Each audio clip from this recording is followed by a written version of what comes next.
welcome everyone. It's our last day of the challenge, and my heart is full of gratitude for all of you. And not just gratitude, I'm just really impressed. I'm just super impressed with you as people. I'm impressed with how you are here, how you make the time day in, day out, and you've carved it out in your diary.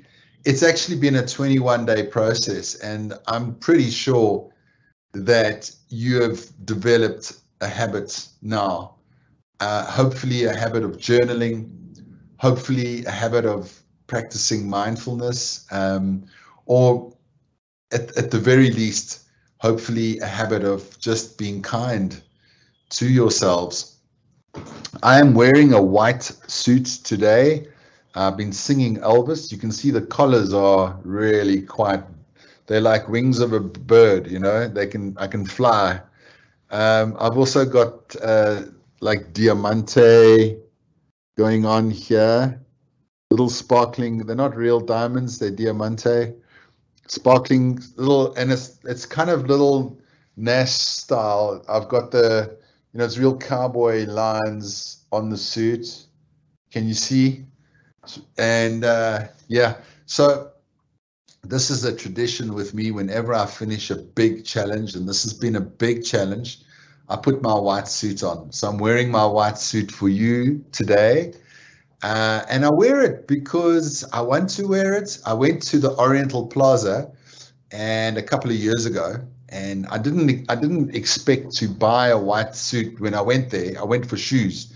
But these guys, wow, these Indian guys, good salesmen, and they said, try this on. I tried it on, and they tailored it, and they said, man, you got to buy the suit. You look amazing.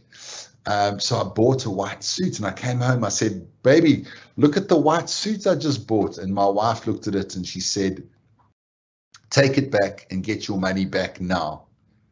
And I'm like, why? She said, you look terrible. You will never wear that suit out with me. Promise me. And I felt disappointed and despondent. So I made a promise to her that I would never wear this white suit out. But I'm wearing it in because I'm at home and I'm inside and I work from here. So I'm wearing my white suit. But it's become tradition. This is what I do. This is what I do. I wear this on the last day of a challenge, and I'm wearing it for you. Thanks, Zenjay. Thanks, Kat. Very snazzy, right? Very snazzy. Today, we're just going to reflect a little bit on our journey, on the journey that you've been on. And at any point that you see something in the journey that really touched you, that really changed your mind in some way, or it was an aha moment, or in some way you've developed a practice, I would love to know in the chat, okay, in the Q&A. We really just explored what mindfulness is and self-love. Mindfulness is just that different definition. It can be cultivated by paying attention in a particular way, on purpose, in the present moment, with non-judgment, open-heartedness, and non-reactivity. Emotional intelligence really is just that self-awareness, self-management, other awareness, and other management. And for me, that's heart. You know, emotional intelligence is all about heart, about love, about empathy. We explored Kristen Neff's model of what is self-love. And she said, first of all, self-love has to have mindfulness.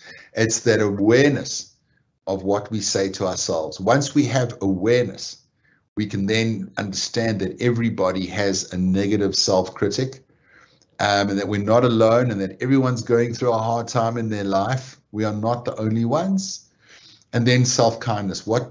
How can we rewire the words that we say to ourselves? How can we change that narrative? Okay. So those are the three components of self-love and self-compassion. And then we kind of looked at the negative self-talk. And if any of this sort of opens your eyes and says, wow, yes, that was awesome, please let me know.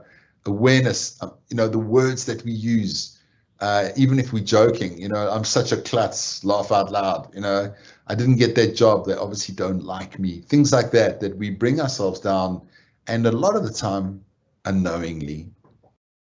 A couple of affirmations: being kinder to myself, joyful, and the powerful affirmation: I am enough. I am more than enough,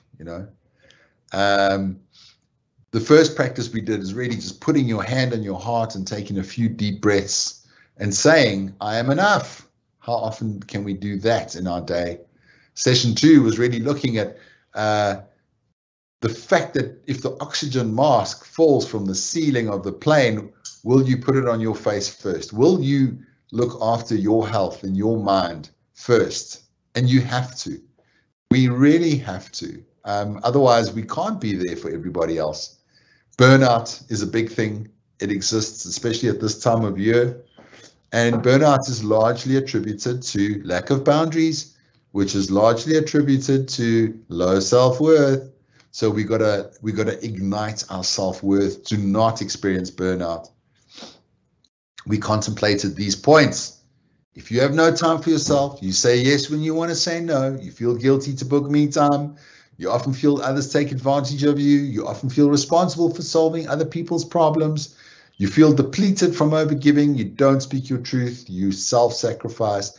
If any of these points you do, then you need boundaries. You need boundaries, okay? And we spoke about boundaries as being like a gentle white picket fence, not the razor wire and the electric fence that we have in South Africa, but just a beautiful, gentle boundary with others. Boundaries with technology, boundaries with how many times we check our phones, boundaries with how many emails we look at in a day. Also, it robs us from the ability to stay focused, which increases our stress and our burnout. So can we postpone? Can we clean up our desktops? Can we clean up our minds? Make a little folder in both of them and postpone stuff for later. We don't have to do everything now, everything at once, okay?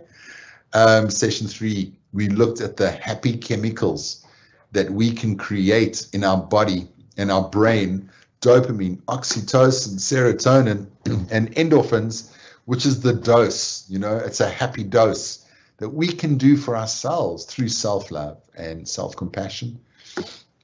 We start off by, every time we make a mistake or every time our mind wanders to something else and we're distracted, we bring ourselves back to the moment. We rectify the mistake and say, nice, well done. And it's about celebrating those wins, those small little wins in your day. And that's why the journal practice is so important, because if we write it down, we celebrate our wins every day. And we can dance, and in the dancing, we can create those happy chemicals of dopamine, oxytocin, serotonin, and endorphins. Looking at, excuse me, the negative self-talk once again. What are those words? Did we identify them? Did we find them? I'll never be good at this. I'm not that good. I'll never find a fulfilling relationship. I always screw up at public speaking. These kind of things that we think are normal to say are just actually part of that self-bully process. And then feeling grateful about ourselves. What are we grateful for about ourselves? What do we like about ourselves? Can we be kind to ourselves? Can we celebrate ourselves? How often do we do that? Coming into great affirmations. I can do great things. I know my great qualities. If we know our great qualities, that builds our self-worth and our self-confidence. And a little butterfly hug breath. Remember the butterfly hug, which also releases feel-good chemicals. So don't feel embarrassed to do these things, because it's a hack. It's a wonderful hack. Journal your great qualities. What do you love about yourself? What do you like about yourself? Washing your hands with soap and appreciation, and your body, appreciating yourselves. Coming back to Kristen Neff's model of self-kindness, mindfulness. We actually worked out a little dance, remember? Mindfulness is the hands open for open awareness. Common humanity is a hug, okay? We're all in it together. And self-love was your right hand on your heart. So it was mindfulness, common humanity, and self-kindness, like the Macarena, you know. Dun, da, da, da, da, da, da, da, da, da, da, da, da.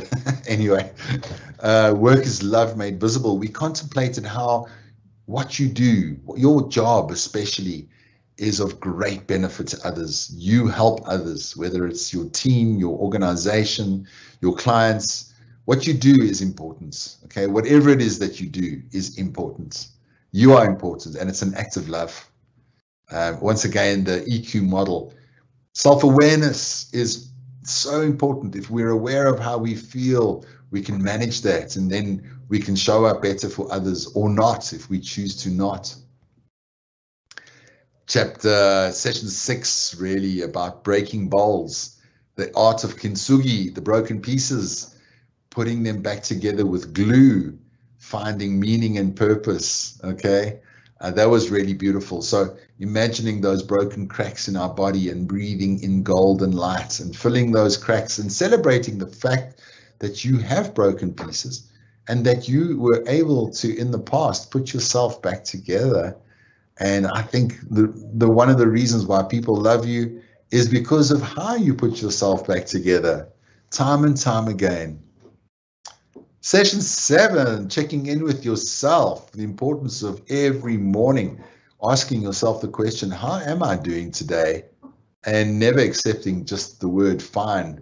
And checking in with others as well, you know, 1 to 10, or how's the weather, or give me a word, just some sort of, and that's part of that model of self-awareness, self-management, right? It's all links in.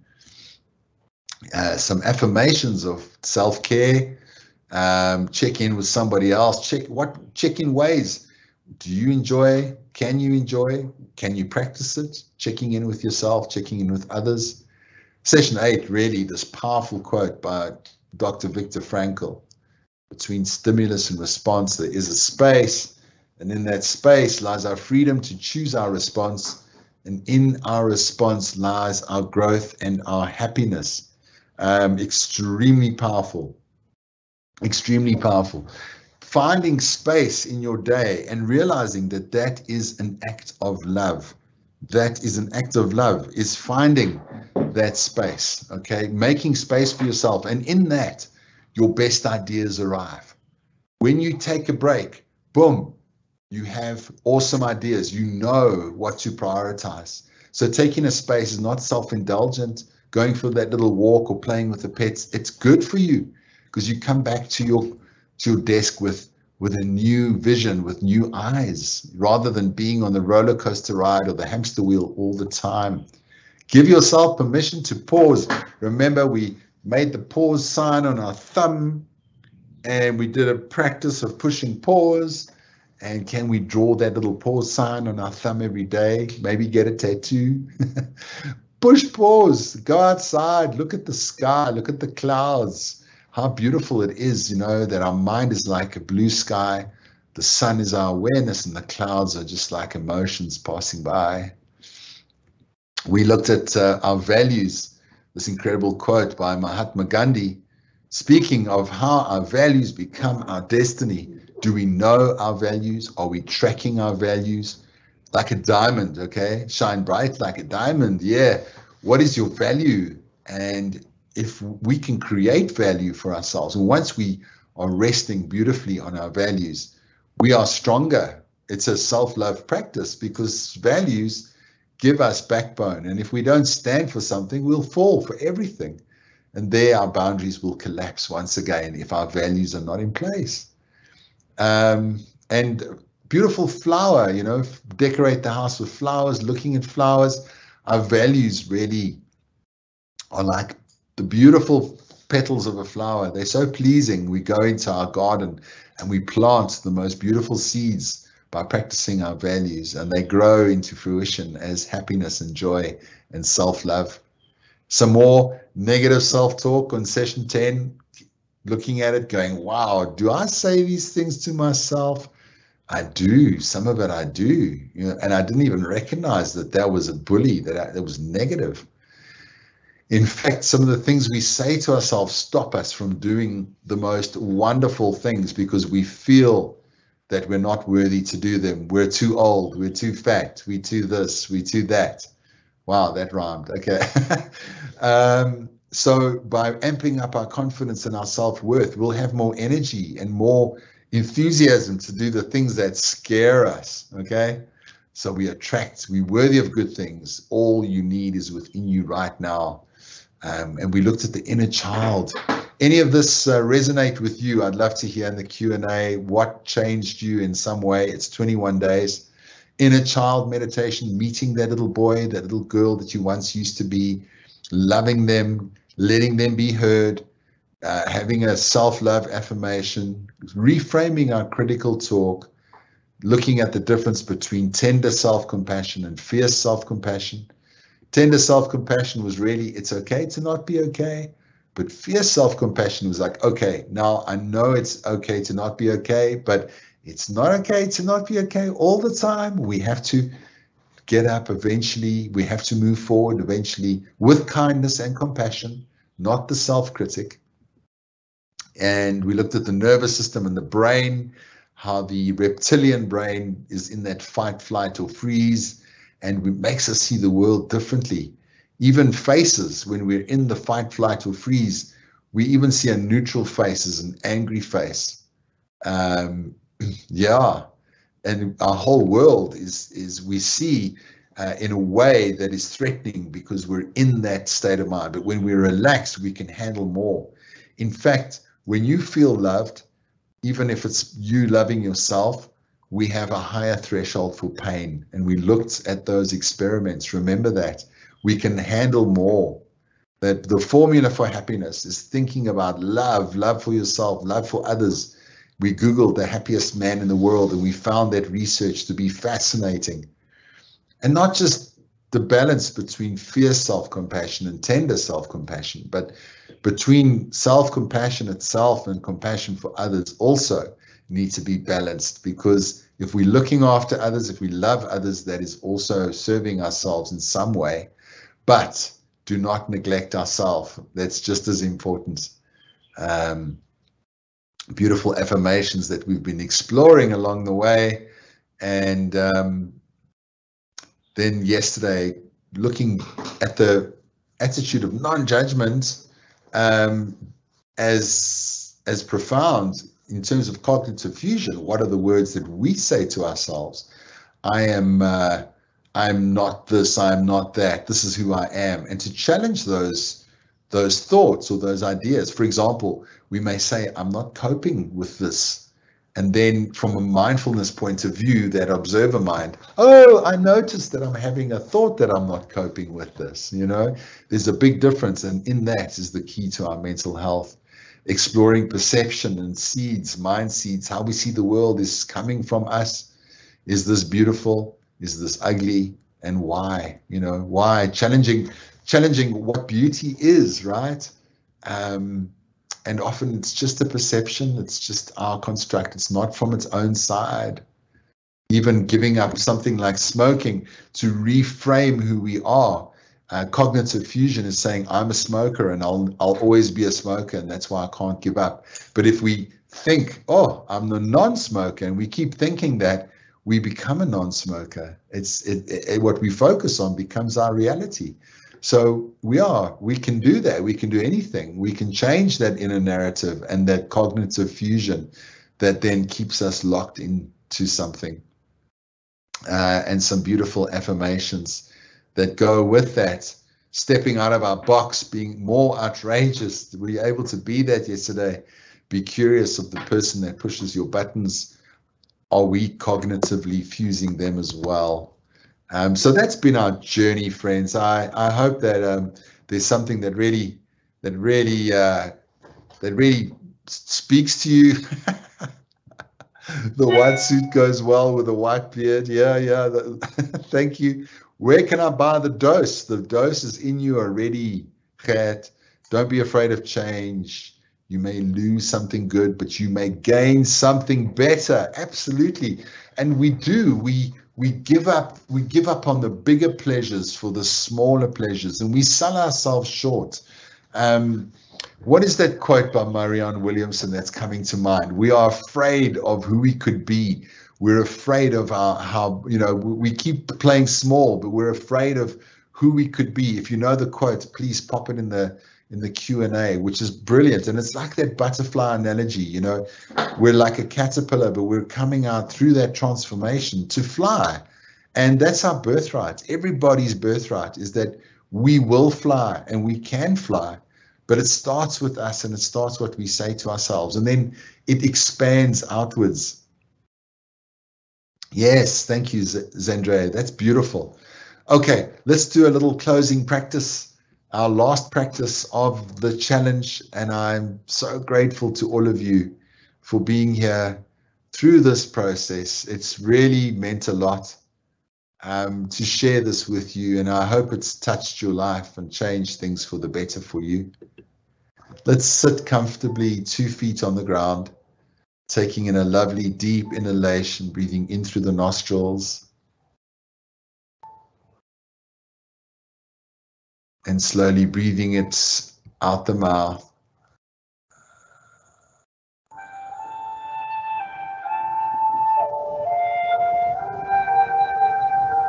Let's imagine now that there's a beautiful diamond at your heart center.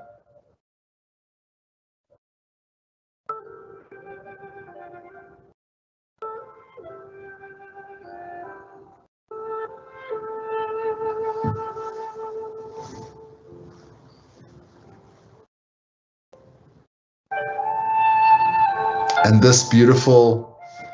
let's imagine a rose at your heart center. This rose is your compassion,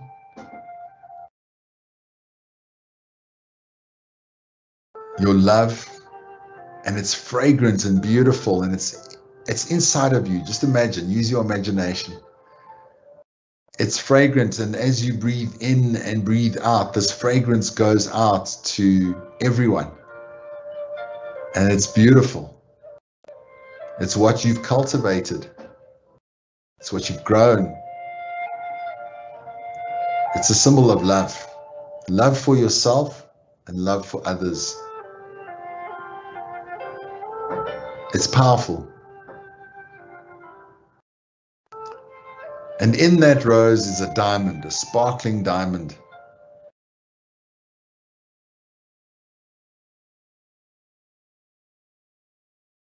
This diamond is a reminder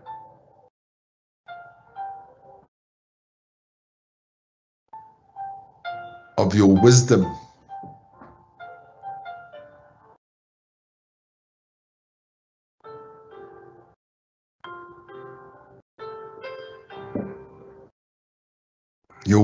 knowing that you can change your reality. Your wisdom of knowing how we put ourselves into a box of negative self-talk, a limiting box of who we think we are. And we're so much bigger than that. We're so much brighter. We can do more than we think. Let's not limit ourselves, and we can shine bright like a diamond, which includes holding onto our values, practicing our values beautifully,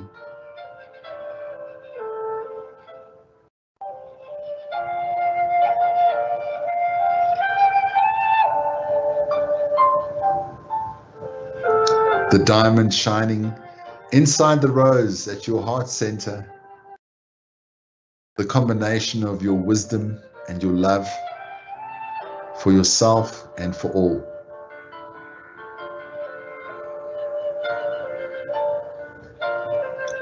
Let's take another deep inhalation, breathing in through the nose and breathe it out the mouth.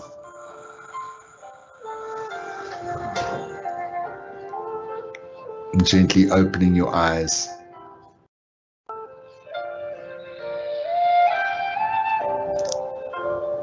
I'm seeing some of the comments. The inner child for me was a reminder to bring back my younger self that was full of love and free-spirited. Oh, beautiful. Yes, that's our essence, isn't it? before all the conditioning, before we started speaking to ourselves in a negative way. There we go. Our deepest fear is not that we are inadequate. Our deepest fear is that we are powerful beyond measure. Thank you so much for sharing that. That's the quote that I was trying to remember. The affirmations got me getting up and working on myself. Yes, thank you for the greater good. Whatever's happening is for your highest good. It's my pleasure. Yes, namaste to you, Zendre.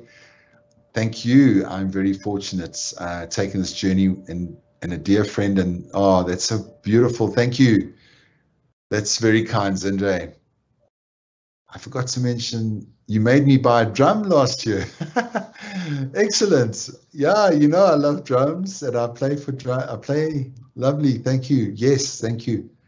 I'm feeling a little emotional. I always do at the end of these challenges. I'm grateful to you. You make my life meaningful. You make me get up out of bed in the morning. You help me to carry on in my day and to realize that I make a difference in your life and you make a difference in my life because you're here. If you weren't here, I wouldn't be here too. It's like Ubuntu, you know, I am here because you are here. I exist because you exist, right? So I could not be here. I could not be here if it wasn't for you. And this would not happen if it wasn't for you. And I salute you and your journey. It's been 21 days. Hopefully there's a change in your life for the better. Or maybe just a little seed that was planted for you to be so beautiful and loving to yourselves. Song by Andra Day about rising up.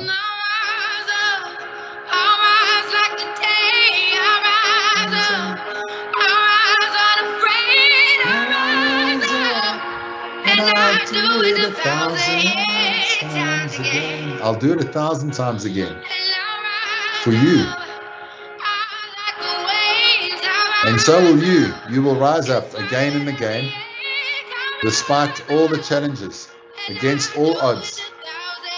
And we'll do it.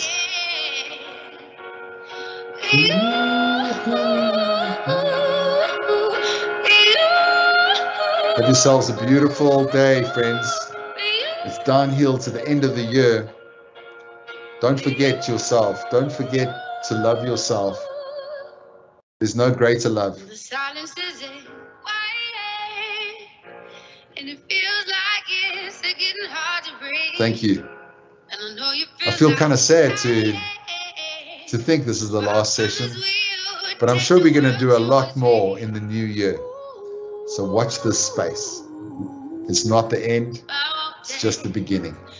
Bring it to his feet. Ooh, mountains. We'll climb those mountains together.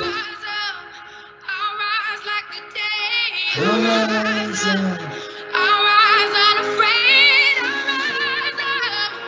And I'll do it 1,000 times again. There we go, friends. It's 9 o'clock. I'm wearing my white suit for you today. Big love, big up, big love. You've got this. It's all about the heart and the diamond. Remember that beautiful red rose with the diamond. We'll see you soon. Take care. It's your boy, Mark Joseph from Mindful Revolution. Until next time.